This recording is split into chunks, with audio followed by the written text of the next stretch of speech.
বাগেরহাটের কচুয়ায় সম্প্রতি অনুষ্ঠিত হয়েছে 4 দলীয় নৈশকালীন হাডুডু টুর্নামেন্ট। ঐতিহ্যবাহী এই খেলা উপভোগ করেন শত শত মানুষ। বাগেরহাট প্রতিনিধি শওকত আশরাফির পাঠানো তথ্য ছবিতে ডেস্ক রিপোর্ট। সন্ধ্যা ঘনিয়ে আসতেই কানায় কানায় পূর্ণ হয়ে যায় কচুয়া উপজেলার গোপালপুর শহীদ আসাদ স্মৃতি মাধ্যমিক বিদ্যালয় মাঠ। মাসিতে ফু দিতেই একে একে প্রতিপক্ষ দলের কোর্টে হানা দেন গোপালপুর, মাটিভাঙা, দেপাড়া ও পাঁচপাড়া দলের খেলোয়াড়রা। দম ধরে রেখে স্পর্শ করে কোর্টে ফিরে আসতেই শুরু হয় ধস্তাধস্তি। আমরা আসলেই আবেগ আপ্লুত।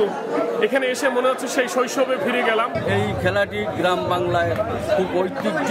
এই খেলাটি দীর্ঘদিন হারিয়ে গিয়েছিল, তাই আজকে এই খেলা দেখে আমরা খুব আনন্দিত। অবশেষে ফাইনালে মাঠে টিকে থাকা মাটিরাঙ্গা দলের সব খেলোয়াড়দের আউট করে বিজয়ের মুকুট পরেন গোপালপুরের খেলোয়াড়রা। দীর্ঘদিন পর ঐতিহ্যবাহী এই হাডুডু খেলা দেখে খুশি দর্শনার্থীরা। দূর থেকে খেলা দেখতে আসছি, অনেকদিন এই খেলাটা হয় নাই।